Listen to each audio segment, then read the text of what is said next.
everybody, welcome to Nadia. I'm Nadia Flores. I'm a personal life coach, and tonight I have the pleasure of interviewing Miss Eleanor Fong.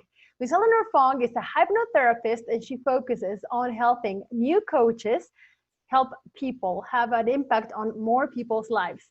So really glad to have her, and I can't wait to meet her and get to know more about her project. So let's give her a warm welcome. So bravo. Eleanor, how are you doing this evening?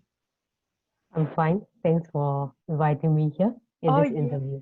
Amazing. Well, actually, morning, right? Because Eleanor, guys, is all the way in Singapore. I'm all the way in Mexico. And thanks to technology, we can have this interview going on. So, greetings from the past. Right. Eleanor, please, would you like to tell us a little bit about yourself and how you got yourself into coaching?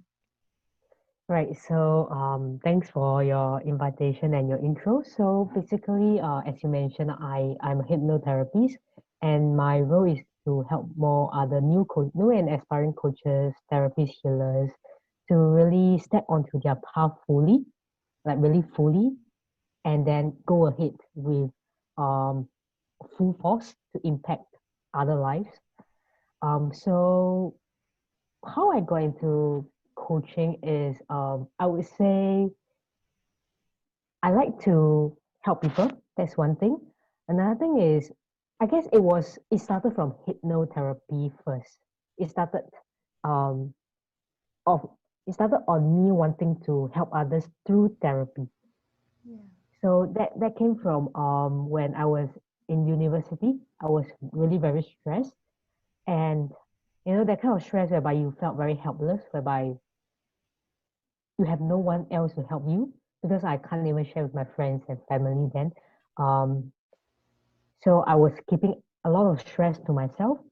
So it was back to the point that it felt terrible, that state of despair. I'm not sure whether you have felt it before. It was so terrible to the point that I know that I don't want anyone else to go through that same stress that I've gone through. It is that bad. So then because I was in university graduating soon, I was thinking, if I'm going to do a job, if I'm going to work, I want to be someone who can help, who is that person who I was looking for when I was very stressed. And Yes. so, because that time I started to be aware of what hypnotherapy is. I was fortunate that I managed to become aware because of the project I needed to do in university. So that kind of caused me to be very interested over time in hypnosis, and I found that hey, it works on me. It really did work on me. I felt so much calmer, which was very significant. So that is when I know that the job that I will be in will be a therapy job, and that will be a hypnotherapy for me. That is So amazing. I hope that answers your question. Yes, yes, it definitely does, and it just gives us a glimpse of what an amazing road you've chosen. Because hypnotherapy is not so common, in the world of coaching. We have several coaches that deal with transformation, and they sometimes deal with the past, and then just to bring people to the present, and then from there focus on the future. And then there's other kind of jobs as well, not only coaching but therapy, psychiatry, and whatnot, and all of them are related. But I think the path you have chosen, it's amazing, because could you tell us a little bit more about hypnotherapy for people that don't know really what it is? Right. So that's a good question because a lot of people have misconception about that. So I guess yeah. To put it simply, we have different parts of our mind. In fact, we only have one mind. So the different minds, like the conscious, the subconscious, is only an analogy of the different functions of the mind. So basically, um, to put it simply, hypnosis is that state of mind whereby we are receptive to suggestions, whereby we will accept suggestions and act upon it.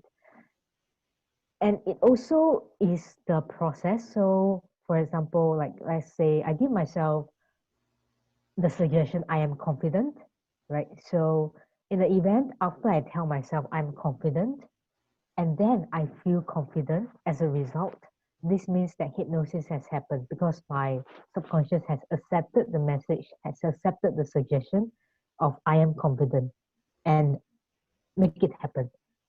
So this is how what hypnosis is, very simply, which you can see hypnosis happens every day in our life, right?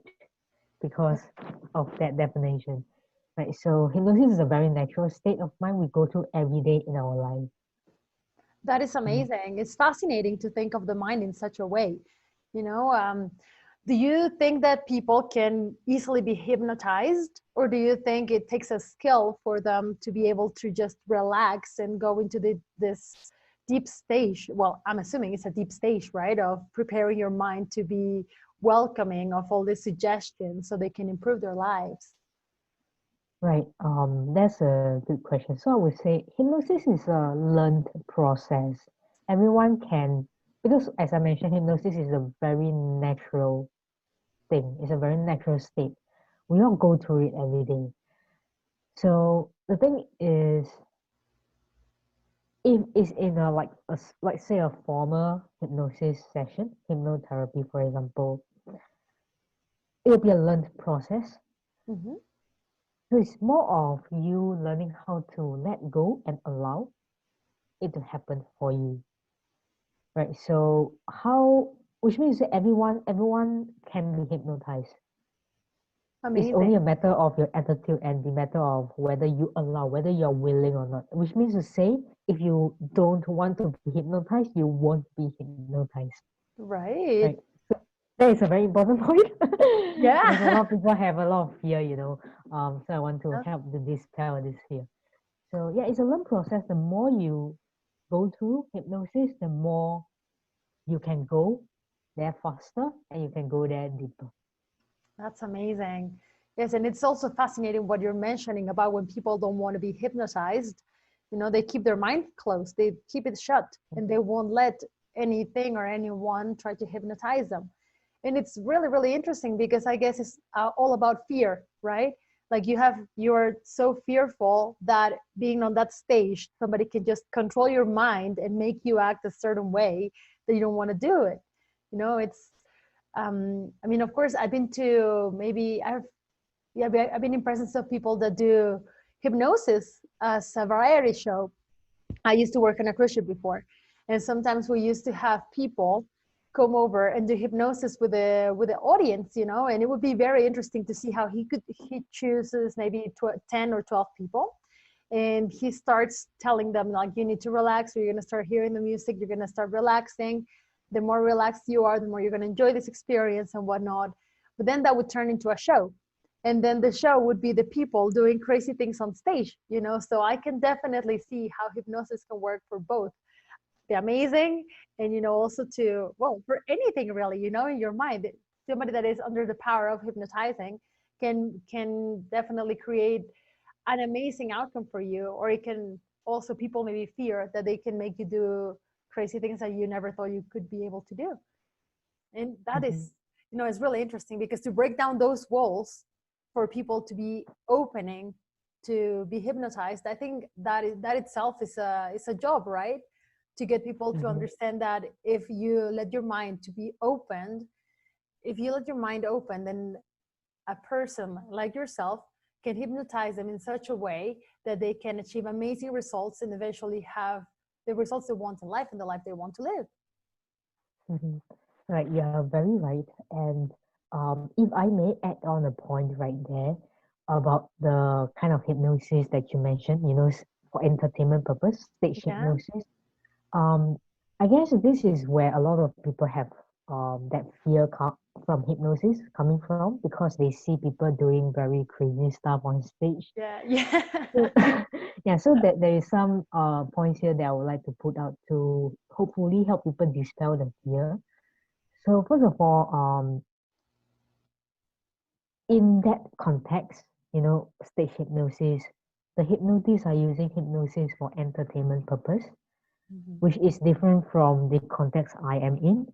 So for Absolutely. me, I'm a hypnotherapist who is using hypnosis for the purpose of therapeutic purposes.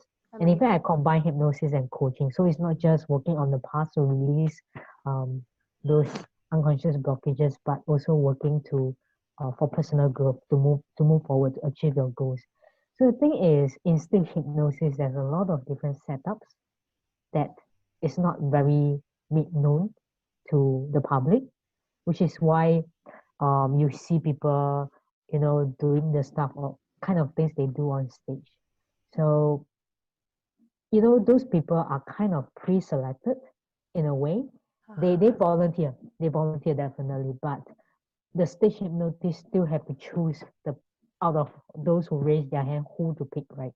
So of course the hypnotist will pick those who are more suggestible based on what they observe so far, and people who are willing, and those people who raise their hand, right?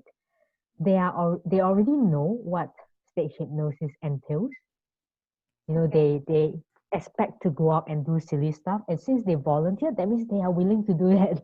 So what they can do that, and they will do that.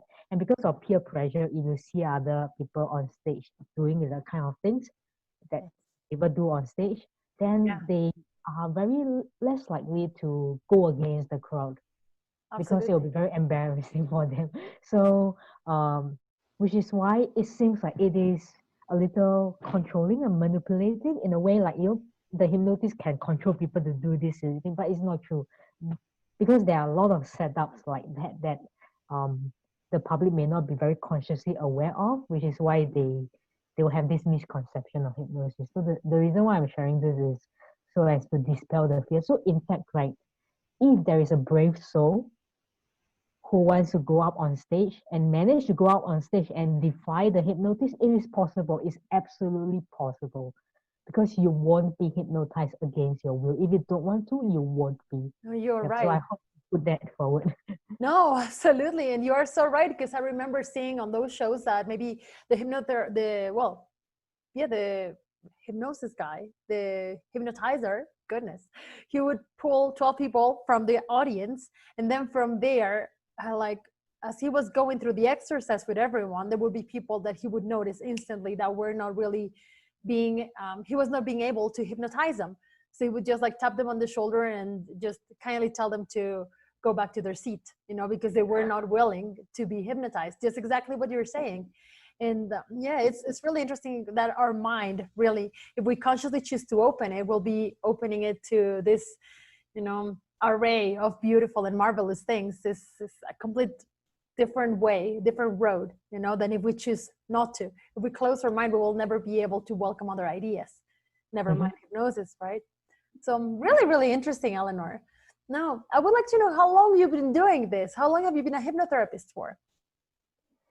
Right. So I've been certified since 2015, 2015.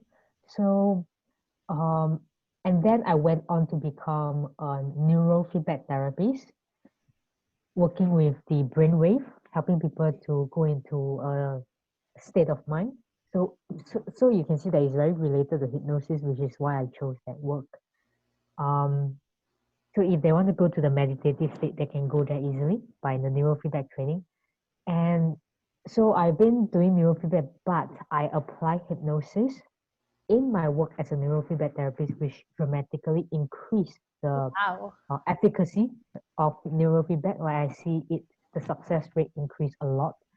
So um, I would say is I have been informally applying hypnosis in my work until I would say since this year I started to come out as an independent hypnotherapy. So I do hypnotherapy more only this year.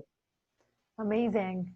That is amazing. No, but it sounds so cool. The fact that you worked with neurofeedback before.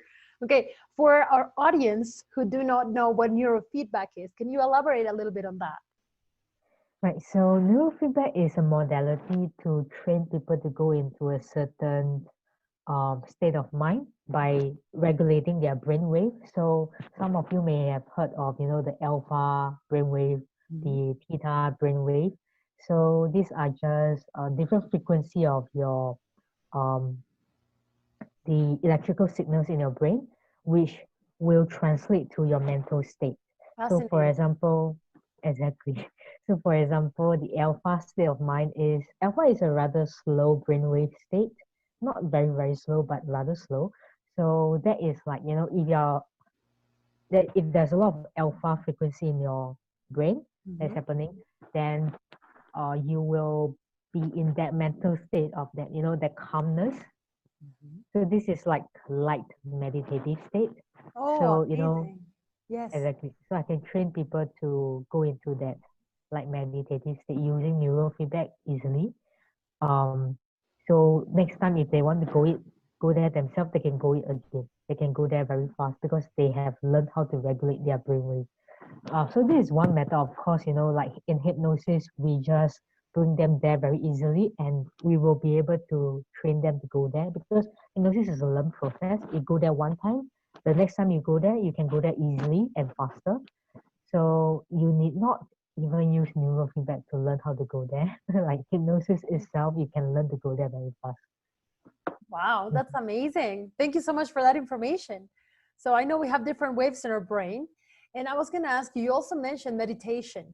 Would you say that for people to be able to get themselves hypnotized, do they have to be in kind of like this light meditation state of mind where they're just like relaxed? And on, I guess if we try to go technical, since you just spoke about alpha waves, would you say that they would have to be on alpha waves for them to be hypnotized successfully?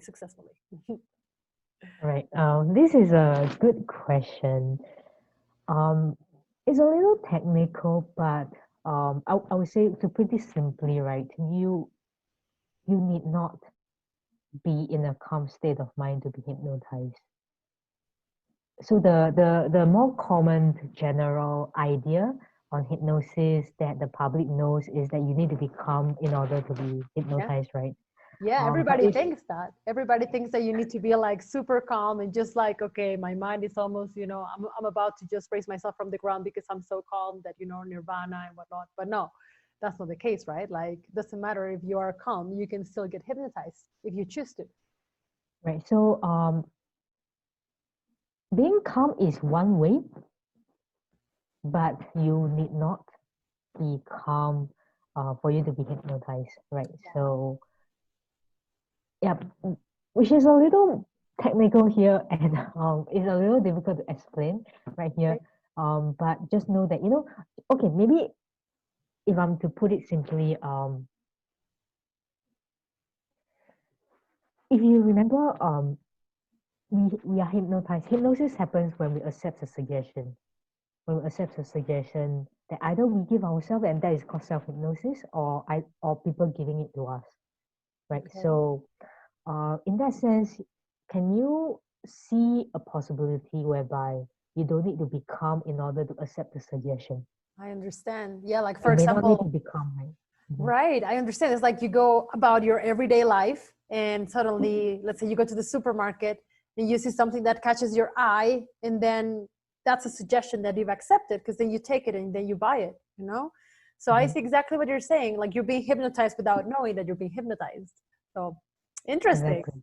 That's really interesting. Yes. And it's also very interesting how marketing plays a big role in our society nowadays, right? We choose based on what they sell to the mind. Ooh, but I guess that's a subject for a different talk. But yes, going back to hypnotherapy, Eleanor, I'd like to ask you also in your practice, how well have you ever encountered clients that for some reason really seek your help and they really want to be hypnotized, but they seem not to be able to? Like, have you ever encountered those cases that people really, really want and they need your help and they know that this is going to help them so much to get where they want to get, but for some reason they're just struggling with it? Very good question. I would say yes, that's definitely have been, but I would say those are the minorities. And I would say, as I mentioned, hypnosis is a learned process. So it's not that they can't, it's just that Mm-hmm. it requires more, um, I would say it requires more time. And in fact, I have people coming to see me who say that they don't think they can be hypnotized, but later on they surprise themselves. So, um, That's amazing. Because it seems like they finally get to that stage where they thought they weren't able to be hypnotized, and then they get to that point where they actually are able to be hypnotized, you know, so that probably really helps them. Right. So it's more like, training them to learn how to be hypnotized, like training them, preparing them, and um, helping them to understand what hypnosis is. Because a lot of times when people think they can't be hypnotized, it's because they misunderstand what hypnosis is. So if you really understand hypnosis is a very natural thing that happen every day in our life, and that you just need to allow, you just need to let go and trust, then they will see that, hey, they successfully went into hypnosis, and they can feel the shift that goes on within them during the process itself. So it's more like, really letting them understand and training them to let go, to Yeah. allow the process to unfold itself. I hope that Yeah. answers your question. Yeah, absolutely. Like, it seems like it's just a matter of people to let it flow. Really, I know it sounds vague, but I think it's a matter of letting it flow. You know, in the end, like if they let it flow, things will happen, whether they are relaxed or not. Like, just let it flow, and then hypnosis will come and it will help them. And I Mhm. meant to ask you, like in regards to also that, when somebody doesn't go with the flow, like, do you try a different kind of set? Like, let's say that if somebody comes to you for hypnosis, do you try, maybe if hypnosis is not working, would you try to invite them to do a different type of coaching with you?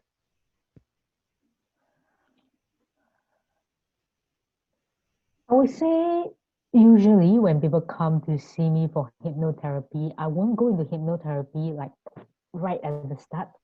What I do is I will do coaching first, because I need to Oh, understand where they are, and from there I will see, whether I should proceed with hypnosis, whether hypnosis will help them or not. So that's why some people, when they come to me, I don't do hypnosis for them at the start. I do coaching first. amazing, I use amazing. Because coaching to help them. yeah, Mhm. that sounds fantastic, because then you put two of the most important processes together, right? So you start with coaching and understanding where they are and where they want to be and where they are coming from. And then from there, you can coach them a little bit and then go into hypnosis, so that just tops it off. That sounds really Mhm. interesting. And how many sessions does it take you to get them where they want to go? Well, I roughly, I don't know. can't, like, I can't give you a very specific Mhm. amount of session, because it really depends on the individual, as well as the severity of the issue they came in with. Okay. But I would say, if you are really going to ask for a number, on average, I would say for most issues, it shouldn't take more than 4 sessions. Wow, that's really fast. Yeah, for That's really hypnotherapy fast. per se. But if you are looking at, let's say, to achieve a certain goal, it would be more like a combination of coaching and hypnotherapy. And in order for me to really help assist you to really achieve that goal, and that I would say, ideally around 2 to 3 months. Yes. Okay. Yeah, And sessions every week, roughly every 2 weeks. around every week. Yep. Fantastic. So it's About eight really, to ten, 8 to 10 sessions, maybe. yes. That's phenomenal. Yes, I love it. I love it. Really, really interesting. And for example, when you find somebody that has blocks, you know, like a lot of coaches, I notice when we start, we have money blocks, you know. And I would like to ask you a little bit of, I don't know if you encounter any kind of experience like this. And how do you think hypnosis would help somebody that has money blocks? Because, you know, sometimes us coaches, we're like, this is my calling. I genuinely just want to help people, but I feel bad charging them. It's like, well, are you going to do it for free then? Like, and they're like, no, I need to eat something and I need to pay my rent. Well, yeah, there you go. So you need to charge them. But, you know, sometimes because we feel we're helping someone, we feel it should be almost like we're scared of asking money for it, you know? So it's interesting. Mhm. I was wondering if you can elaborate a little bit on money blocks and how to get rid of them through hypnotherapy. Mm-hmm. And yeah, that is a very good question. This is a real problem that a lot of especially new coaches and all that, they are facing.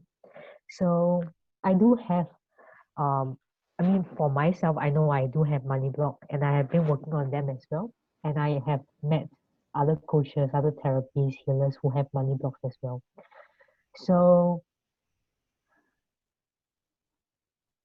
a lot of times, these money blocks, why what they are there is because of our past experiences, Mhm. and we have learned something from these experiences. We have formed some limiting beliefs around money.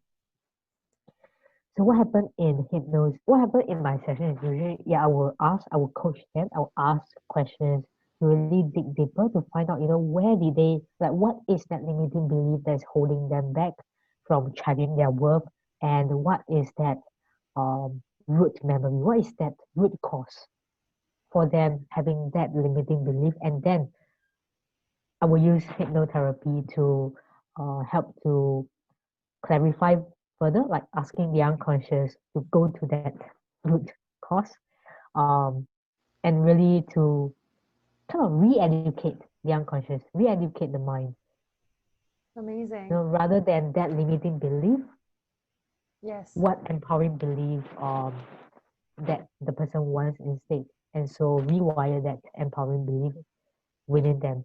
And it can happen as fast as one session. Like I have a client who has issue with charging her work, and we work on it. So after that one session, I think within a week or so, she texted me back and told me that she manifested some stuff, like some awesome testimonials, and also she was able to just have a price coming to her mind, and without hesitation, she just put that price on her website. In the Right. past, she would feel the fear. That's Right? amazing. So you help her get rid of that, not only the money block, but the fear behind the money block, right? Because it's really interesting that I find not only coaches, but just people in general. Like sometimes we feel like money is bad. And why should money be bad? Like, no, money is just an energy. And I was talking about it earlier from an analogy about a knife. I don't know if you've heard it before, Eleanor. Like they say that a knife is kind of like the same as money because you can use that knife and have that knife help you create the most amazing meal that is going to be nourishing and it's going to be amazing and it's going to bring people together to enjoy their time and whatnot and just have an amazing banquet or something thanks to the help of that knife, that help you cut everything that you're going to prepare and everything. So thanks to that knife, you have created something amazing. Likewise, somebody that has the wrong intentions can grab that knife and just do horrible things with it, like murder someone or like harm someone or whatnot, right? And I believe it's the same with money. Money can be used for, bad things like corruption and crime and all that, but it can also be used for so many great things to support, starting with yourself, right? Start supporting yourself. Then you can support others. If you have the money, you can buy stuff from other people that are trying to sell something and whatnot. So in the end, it's a good thing. But what I'm trying to get at is that sometimes we don't see that money is just an energy that is neutral. We decide if we're going to use it in a good way or in a bad way, right? So, like, do you think hypnotherapy focuses on seeing money as a neutral thing or as a good thing or a bad thing? If there's a Yeah, correlation with it, I don't know if there's a correlation with it, or maybe something that's never come across in the sessions. Okay, so hypnotherapy is a modality to that we use to help people to resolve their let's say the subconscious blockages and all that, and to help them to achieve their goals, to communicate with the unconscious, basically. So Amazing. um we don't, like, as hypnotherapy, if I understand your question correctly, right? As hypnotherapists, we don't impose any beliefs on our clients. And Fantastic. in fact, we shouldn't. I mean, not just as a hypnotherapist, but coaches, all healers and all that. We shouldn't project. We should be clear. We should be a clear channel. Absolutely. So, um, in that sense, we wouldn't have any. We wouldn't. How do I put it? Even if ourselves we have some perception on money, we wouldn't project it upon the client. Amazing. What we would do instead is to allow the client to, I would say, elicit from them, right? What they choose to believe instead. Yes. In the end, So, coming from their own mind, right? They can realize it through their own mind and they can make their own judgment. But like you're saying, you're not imposing any belief on them. So that is Right. primordial, really. That is very, very important, because Mm-hmm. otherwise you can influence their mind through yours. Like you're saying, you're projecting yourself onto your client, and that's just not ethical. And that's not the purpose of a coaching session or a hypnotherapy session. So, Eleanor, let's fast forward in time. So let's say that today, like today, in many, many, many, many years, you know that you're about to go to a different dimension from life. You're about to expire. So many, many, many years from now. What are three things that you would like to leave humanity with? Three, maybe messages or three pieces of advice that you would like to leave people with? Wow. Wow, that's a huge question. I would need some time to process this. Um, Three things. Could be a physical object, it could be a Hmm. idea. I would say definitely, first of all,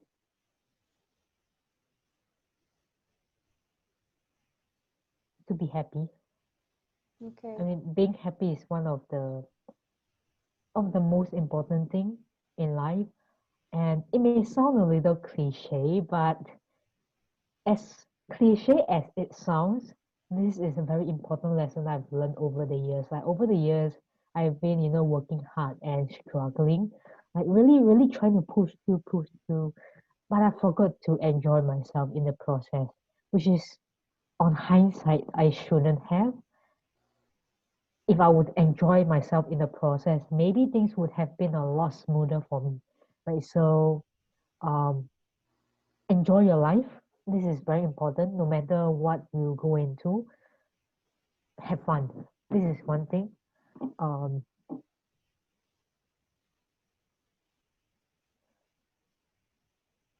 I would say another thing would be to really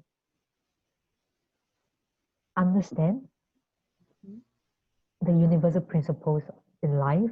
So let's say I think one of the most important thing is to know that everything that happens around us doesn't happen to us. It happens for us. In fact, it may happen through us.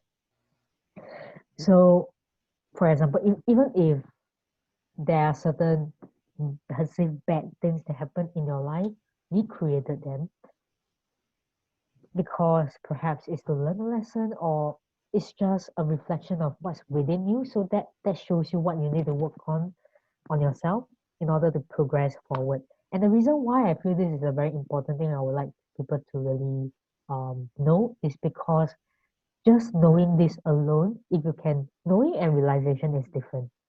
So right now I can share, and some of you, when you hear it, you may, okay, you know it. Some people, when you hear it, you may realize it, maybe because you have certain level of experience already, and that will strike something in you. So if you can really appreciate this fact, your life will change a lot because you will feel so empowered in life, no matter what things happen.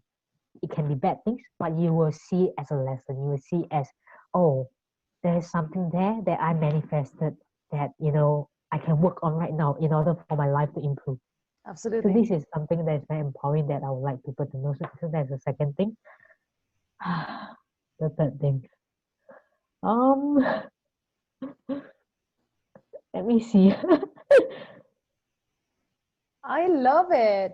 Well, what you've mentioned so far, while you think of the third answer, I would just like to say thank you so much for that piece of advice because it's amazing. I completely agree with you that if we change the way we see things, the reality around us change. You know, when we understand that we are the creators of our own reality and that everything that happens around us happens for us and not to us, that is so wisely and beautifully said. So thank you so much for that because once we realize that and we understand that, like life is just marvelous. You can just rejoice of the fact of being alive and just smile at you know everything because everything is there to either teach you a lesson or make you enjoy yourself in your journey, I believe. Mhm. Exactly. Yes. That is very well summarized. So I would say if there is a third thing, the first idea that come to my mind would be something that's very close to my heart, definitely. And that is to really, build a good relationship with yourself. Love yourself. Like, the where I am coming from is maybe a little different from where a lot of people may come from when they say love themselves. Um, maybe same, maybe different. So where I'm coming from is because I'm a hypnotherapist and I do self-hypnosis a lot. I communicate with myself a lot, I right? love that. So, um, and it feels very different if you can really, get in touch with your unconscious and communicate at such a deep level. Your life will change a lot because it just feels a lot, having yourself there as your cheerleader, as your supporter all the time Yes. versus you always seeking. Because I know at least right now, a lot of people, at least those people who come to me, like Yeah. a lot of them I see are always trying to look externally for validation. And Mm-hmm. I can see where this is coming from, definitely from our upbringing and all that. So it is a little unhealthy, like for us. So that is what, because I came from that as well, so I totally can understand. And Yes. because I've over time learned to love myself and work with myself and communicate with myself so much to a point that I can feel the difference. And I know that, this is where all of us should, work towards to really build that strong connection with ourselves and be our greatest supporter in life. Right. So Absolutely. that is what I want to put forward. Beautiful. I love that. To be your own best friend, right? And watch out for that inner dialogue because again, it's so important to have to be congruent, What goes out is the same dialogue that goes in. And if you are telling outside that you're feeling great, it's very important that you also you really feel great, that your inner dialogue is the same as your outer dialogue. So very deep. I love it. Eleanor, thank you so much for coming this morning in Singapore and evening in Mexico for this interview. It's been a pleasure. Thank you so much. And well, I guess just last thing, where can people find you? What is your social media and whatnot? If you'd like to share it with us. Right. So you can find me on Instagram. Mhm. That would be my name. So it's at Eleanor underscore Fong. Right. And yeah, I guess yeah, I just started a new Facebook page as well under my name. So you can search at Eleanor underscore Fong. Perfect, perfect, Yeah, perfect. Eleanor Fong. You can just search my name. Yeah. Fantastic. Well, like I said, thank you very much. And guys, don't forget to look at the comments below. It will be all Eleanor's information in there if you want to communicate with her and whatnot. So once again, Eleanor, thank you so much for this, for making time for this interview. It's been a pleasure. It's been very informative, very educative, and very inspirational as well. So thank you. Thank you so much. Thank you so much for having me here. It's been a pleasure. All right. So, guys, thank you so much for watching. This has been an interview with Eleanor Fong. She's a hypnotherapist. And once again, if you wish to contact her, just follow the link below in this video.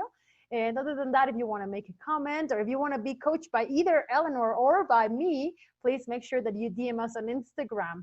All right. We'll see you out and about. Have a great week. And hasta la vista, amigos. Adios.